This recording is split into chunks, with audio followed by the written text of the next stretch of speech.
नमस्कार दोस्तों, मैं हूं ममता तिवारी और आप सभी का स्वागत करती हूं मेरे चैनल ममताज वे में। कैसे हैं आप सब? तो ये बताने के लिए कमेंट बॉक्स में जय माता दी हमेशा की तरह जरूर लिखें। तो चलिए दोस्तों, आज हम इस वीडियो में मैं आपके साथ कुछ ऐसे महत्वपूर्ण टिप्स शेयर करूंगी जो अपने पति के लंबी उम्र के लिए ये गलतियां हमें नहीं करनी चाहिए। तो वो कौन कौन से टिप्स है, कौन कौन सी गलतियां हैं, वो सभी चीजें मैं करके आज आपको दिखाऊंगी। तो आप लोग बने रहिए मेरे साथ मेरे चैनल पर। अगर आपको मेरा वीडियो पसंद आता है तो प्लीज आप मेरे चैनल को सब्सक्राइब कर दीजिएगा, बेल आइकन को प्रेस कर दीजिएगा, जिससे कि मेरे वीडियो के नए नोटिफिकेशन आप लोगों के पास सबसे पहले पहुंचे। तो चलिए शुरू करते हैं और एक एक महत्वपूर्ण नियम देख लेते हैं और जान लेते हैं। तो सबसे पहले आपको बता दूं कि देखिए, अगर आप अपने सुहाग की लंबी उम्र चाहती हैं, पति की लंबी उम्र चाहती हैं, तो सबसे पहले आपको बता दूं कि आप कभी भी, जैसे ये मैं दिखा रही हूँ, ये श्रृंगार की चीजें हैं, ठीक है। एक महिला जो श्रृंगार करती है, इसमें देखिए गजरा भी है, इसमें बिंदी भी है, ये लिपस्टिक, ये सिंदूर, ये क्लचर, ये मतलब काजल, जो ही चीज है देख लीजिए, सब आप लोग को दिख रहा होगा आशा करती हूँ। और सिंदूर वगैरह सब कुछ है। तो मान लीजिए कि जब विवाह शादी में हम एक जगह बैठ के रेडी होते हैं, या सोने की कोई चीजें हैं, देख लीजिए सोने की भी चीजें हैं, ये मंगलसूत्र है, तो आप लोग देख सकते होंगे। तो ऐसा आपको ध्यान रखनी है कि कभी भी आप लोग जैसे सुहाग की चीजों की चोरी ना करें। जब हम एक साथ विवाह शादी में जुट कर इकट्ठे कभी मेकअप करते हैं, तो आपको कभी किसी की चीजों के साथ लालच आपको नहीं आनी चाहिए कि ये चीज बहुत सुंदर है, रुको, चाहे ये लिपस्टिक हो, चाहे ये नेल पॉलिश हो, मैं ले लेती हूँ, वो देख थोड़ी रही है, चलो मैं उठा लेती हूँ। जिसका है वो नहीं देख रहा है, तो ऐसा नहीं कि आप चुरा लेंगे। तो इस बात का आप लोग ध्यान रखिएगा। या कभी कुछ बिंदी भी आपको पसंद आ जाता है, आप मार्केट जाते हैं या कुछ खरीदारी करी है दुकान में, सिंदूर बिंदी की चोरी तो जीवन में मत कीजिएगा। आपको लगता है कि दुकान वाला नहीं देखता है, लेकिन भगवान के यहाँ सब कुछ लिखा जाता है। इस बात का आप लोग ध्यान रखिएगा कि कभी भी श्रृंगार की चीजें, वो छोटी हो या वो बड़ी हो या वो जो भी हो, आप कभी चोरी ना करें। एक महिला के लिए ये बहुत जरूरी है जानना। देखिए, धन से नहीं होता है, एक एक लोगों की आदत सी हो जाती है ना, छोटी छोटी चीजों की चोरी कर लेते हैं, जो कि बिल्कुल गलत है। तो पहला हमारा नियम है कि कभी किसी के चीजों की चोरी ना करें। दूसरी चीज क्या है कि अपना मंगलसूत्र हमें कभी किसी को नहीं देनी चाहिए। ऐसे तो मैं वीडियो में बता चुकी हूँ, फिर भी बता रही हूँ। और कभी भी सोना जो है खोना भी नहीं चाहिए। और सोना आपको अगर मिल भी जाता है तो आप उसका दान कर दे, या जिसका है अगर आपको पता चल जाता है तो उसको दे दे, ठीक है। ऐसा नहीं कि हमें मिल गया तो ये हमारा हो गया। आपको लालच नहीं आनी चाहिए। देखिए, इस बात का ध्यान रखिएगा कि जीवन में हम कोई पाप ना करें। अगर अपने सुहाग के ऊपर आप किसी प्रकार का मतलब संकट नहीं चाहती हैं, तो मंगलसूत्र एक तो आपकी खोनी नहीं चाहिए, इस बात का ध्यान रखिएगा। बेचनी भी नहीं है आपको।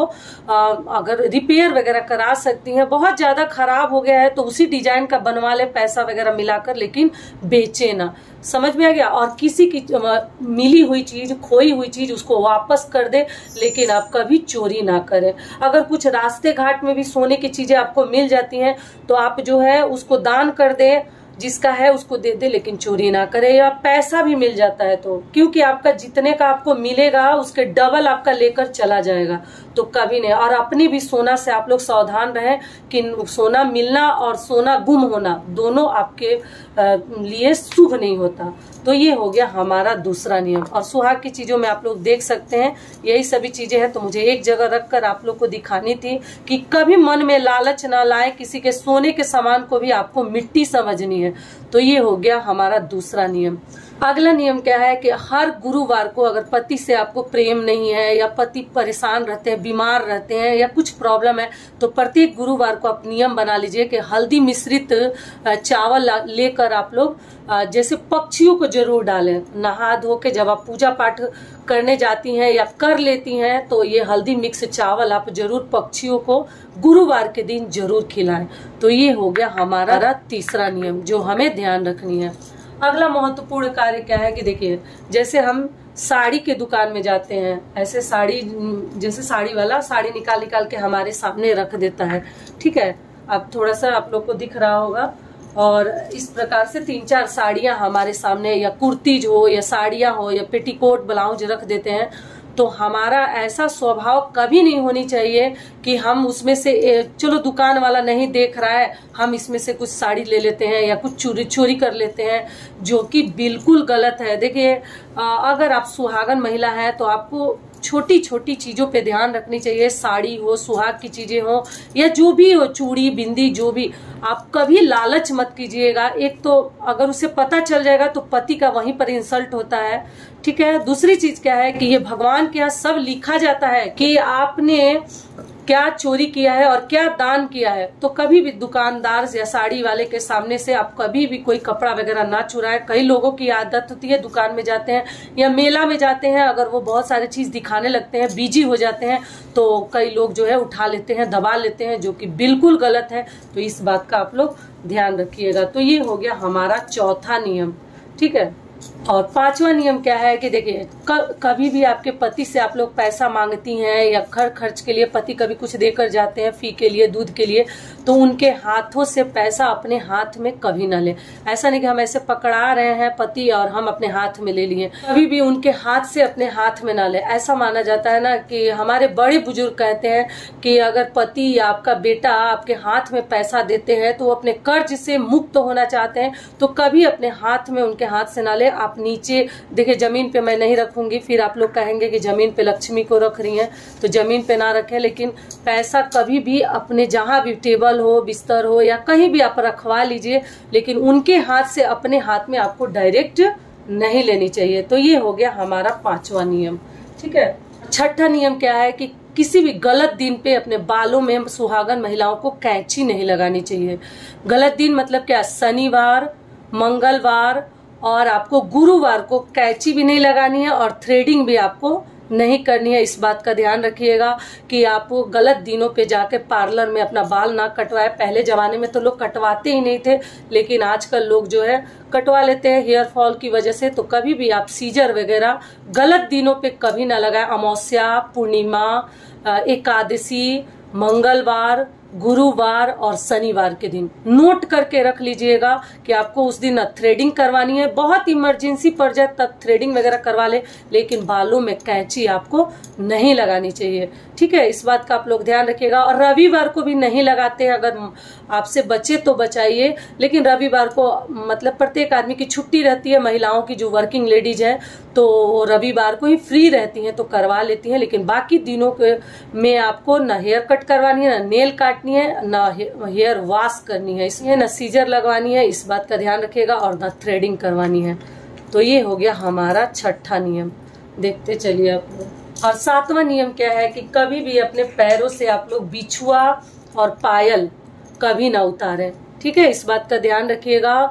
आप कोई श्रृंगार करे ना करे, सिंदूर बिंदी तो सभी करते हैं, लेकिन बिछुआ पायल लोग ना मतलब कहते हैं कि चुभता है, ये होता है, वैसे होता है, अनकंफर्टेबल है। लेकिन कोशिश करें कि एकदम पतली वाली भी पायल पहने, लेकिन पहने जरूर। बिछुआ और पायल कभी अपने पैरों से आप लोग ना उतारें। इस बात का आप लोग ध्यान रखिएगा। और अगला महत्वपूर्ण नियम क्या है कि आपको ध्यान रखनी है कि सुहाग की चीजों की जितना हमसे बन पड़ता है, जितना हो सकता है, जितना के लायक हम हैं, आपको दान करनी है। किसी को साड़ी कपड़ा भी दे रहे हैं या कुछ भी दे रहे हैं तो उसमें सुहाग की चीजें रखकर ही किसी को दें, ठीक है। ऐसे रखकर ही दे, या आप ऐसे भी किसी विवाह शादी में सिंदूर बिंदी महावर दे या ना दे, सिंदूर बिंदी का दान हमेशा करते रहिए। हर व्रत त्योहार में या किसी कोई आपके घर आता है तो उनको दीजिए। अपने सुहाग में वृद्धि के लिए सुहाग की चीजों का दान करना बहुत अधिक जरूरी है। तो ये भी मैं यहाँ रख देती हूँ। अगला और महत्वपूर्ण नियम क्या है, देखिए मुझे इन सभी चीजों में टच नहीं करानी है, तो आपको बता दूं कि ये नया झाड़ू है, इसलिए मैं आपको दिखा रही हूँ, ज्यादा पुराना नहीं है। इससे भगवान के रूम को मैं साफ करती हूँ, नहीं तो इन सभी चीजों को मैं हाथ नहीं लगाती। तो झाड़ू कभी भी किसी के जाने के बाद आपको झाड़ू तुरंत नहीं लगानी चाहिए। इस बात का आप लोग एकदम कान खोलकर सुन लीजिएगा। पति ऑफिस जाते हो या आपके घर में कोई मेहमान अगर तुरंत निकला है तो आपको पीछे से तुरंत झाड़ू नहीं लगानी चाहिए। इससे भी हमारे घर के लोगों की आयु कम होती है। ऐसा नहीं कोई गया और हम पीछे से बाहर के झाड़ के उसको लगे निकालने, जो कि बिल्कुल गलत है, ठीक है। तो यही सब महत्वपूर्ण नियम थे, बातें थी जो अपने पति के लिए आपको ध्यान रखनी है, अपने सुहाग में बढ़ोतरी के लिए करनी है। और गलतियां क्या है जो आपको एकदम नहीं करनी है। चावल आप लोग जरूर पक्षियों को दीजिएगा प्रत्येक गुरुवार को। तो यही सब महत्वपूर्ण नियम और बातें थी। आशा करती हूँ कि इस वीडियो से आप लोग को बहुत अधिक लाभ मिलेगा और यही मेरा दिखाने का मकसद था कि अगर जो आप लोग गलतियां जाने अनजाने में करते हैं, आज के बाद कभी मत कीजिएगा। तो फिर मिलती हूँ एक नए वीडियो में, तब तक के लिए नमस्कार। स्वस्थ रहिए, सुरक्षित रहिए और जहाँ कहीं भी रहिए खूब खुश रहिए। और अगर आपको मेरा वीडियो पसंद आता है तो प्लीज आप मेरे चैनल को सब्सक्राइब कर दीजिएगा और वीडियो को लाइक कर दीजिएगा। धन्यवाद।